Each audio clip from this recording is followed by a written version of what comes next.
Olá, glória ao Pai, Filho e o Espírito Santo. Senhor, purifica meu coração e os lábios para que eu anuncie dignamente a vossa santa palavra. O Evangelho dessa sexta-feira está em Marcos 4, de 26 a 34. Jesus continuou dizendo: O reino de Deus é como um homem que espalha semente na terra. Depois ele dorme e acorda, noite e dia, e a semente vai brotando e crescendo. Mas o homem não sabe como isso acontece. A terra produz frutos por si mesma. Primeiro aparecem as folhas, depois a espiga, por fim os grãos. Enche a espiga. Quando as espigas estão maduras, o homem corta com a foice, porque o tempo da colheita chegou. Jesus dizia ainda: Com que coisa podemos comparar o reino de Deus? Com que parábola podemos usar? O reino de Deus é como uma semente de mostarda, que é a menor de todas as sementes da terra. Mas quando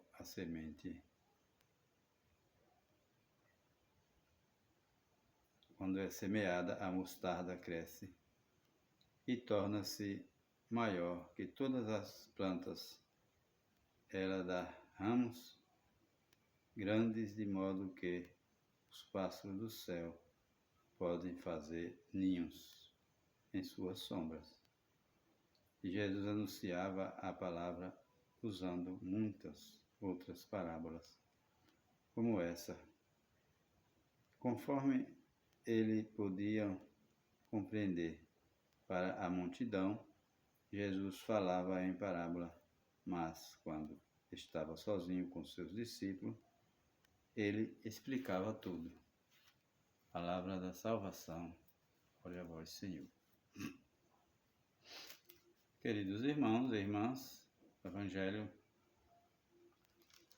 aqui de São Marcos, capítulo 4, de 26 a 34, fala mais uma parábola. Jesus usou muitas parábolas. A palavra parábolas quer dizer comparação. Jesus, ele usava no contexto da época dele as coisas da terra para pregar o Evangelho, comparando. Por exemplo, hoje, nesse Evangelho, ele compara o reino de Deus como uma semente de mostarda, como uma espiga de milho que a pessoa semeia na terra, nasce aquele pezinho de milho, depois vem as palhas do milho, a espiga, os grãos, e ali se forma uma espiga. A mostarda, do mesmo jeito, a sementezinha menor de todas as sementes. A mostarda que fala aqui não é um pé de mostarda que a gente faz salada, aqui no nosso Brasil não. É uma árvore grande, chama mostarda, que os pássaros fazem ninho, né? O pássaro vai fazer ninho num pé de mostarda. Ele ia pegar um galho grande para fazer seus ninhos. Então, a mostarda quer dizer que é uma árvore grande que crescia. Apesar de ser uma semente menor de todas as sementes, quando ela cresce, ela se torna uma árvore grande, frondosa e linda. Uma das árvores faz ninhos. Então Jesus fez várias comparações do reino de Deus. O que aconteceu com o reino de Deus? O reino de Deus, a mesma coisa aconteceu. Jesus veio ao mundo e formou a igreja com 12 discípulos, 12 apóstolos. Preparou aqueles 12 apóstolos lá na igreja primitiva, deixou aí, né, a igreja primitiva, com 12 pessoas. Que estava ali encabeçando tudo, estava como principal de tudo. O pontapé inicial da Santa Igreja. são 12 pessoas. Aquela sementezinha, pouca. E foi crescendo, foi crescendo, foi crescendo. Chegou 1 bilhão de cristãos católicos no mundo. Como eu sou católico, vou falar da minha religião católica. A igreja, o povo de Deus tem que ser católico. Todo mundo tem que ser católico. Porque a palavra católica vem do grego, quer dizer universal. Os católicos, a igreja é formada de católico, a igreja de Jesus Cristo. Essas outras que os homens fundaram não me interessa falar disso não. Os homens que fundaram, é deles. Falando da que Jesus fundou, Igreja Católica Apostólica Romana. Então, essa semente foi lançada lá há mais de 2000 anos atrás, pelo próprio Cristo. Pegou aqueles 12 homens, preparou, doutrinou, ensinou tudo direitinho, como ia ser, tudo. Depois, no final, colocou Pedro como o chefe daqueles 12. Depois veio outros, e veio outros, e outros, e outros. Uns 266, parece, já passaram por aí. Contando com os hereges também, que já teve dentro da igreja. Papas, antes-papas. Teve, parece que 37 antes-papas na igreja. A igreja sempre foi assim. Começou com Judas, não se assuste não. Pode ficar tranquilo. A igreja começou com Judas. Judas traiu Jesus, foi o primeiro a trair Jesus, foi Judas. Por isso que eu não me assusto com os escândalos que acontecem dentro da Santa Igreja. Ela continua santa, porque aquele filho errou, fez coisa errada, não quer dizer que a igreja esteja condenada. Seria injusto. Não condenamos a igreja. Quem tem que pagar pelo pecado é aquele filho que errou. Não é a família toda e a mãe e o pai, não é por aí. Então, meus irmãos, Judas foi um dos primeiros traidores da igreja. E depois veio vários. Hoje tem vários, mas a igreja continua firme, forte e firme na fé aí, perseverando até o fim.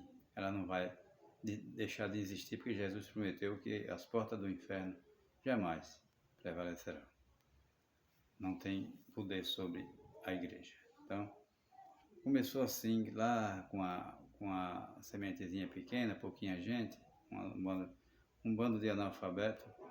Só tinha alguns que sabia que era preparado, mas a maioria era analfabeto. É assim que Deus usa.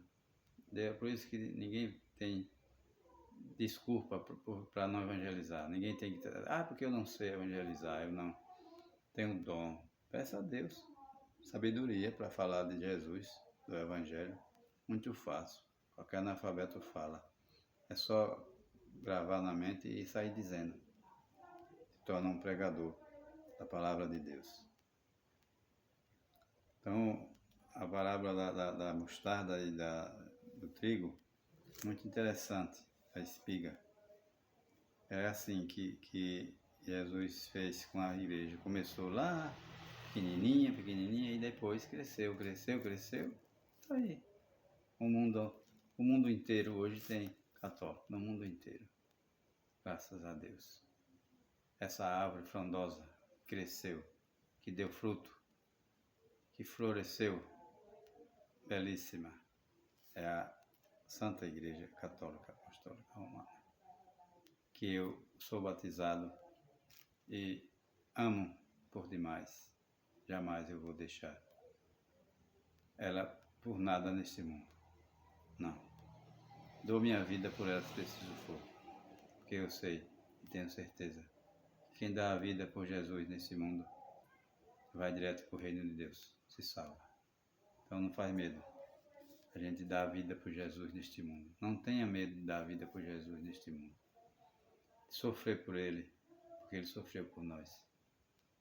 É aí o caminho. Este é o caminho da purificação dos nossos pecados, através do sofrimento. Não tenha medo de sofrer. Seja um cristão corajoso, forte, animado, para vencer as batalhas espirituais que este mundo vai oferecer para todos nós. Ele vai nos perseguir e vai nos colocar à prova. Nós precisamos estar prontos para dizer não a este mundo e sim a Jesus. Ao mundo novo, vindouro, o reino de Deus, onde todos vão ter paz, segurança, de verdade e vida eterna em abundância. Então, meus irmãos, vale a pena a gente viver dia após dia unido a Jesus e a sua Santa Igreja, porque ela é aquela que foi plantada no mundo para nos indicar o caminho da salvação. E o caminho é por ela, é através dela, que nós vamos chegar até Jesus. Louvado seja nosso Senhor Jesus Cristo, para sempre ser louvado nossa Mãe Maria Santíssima.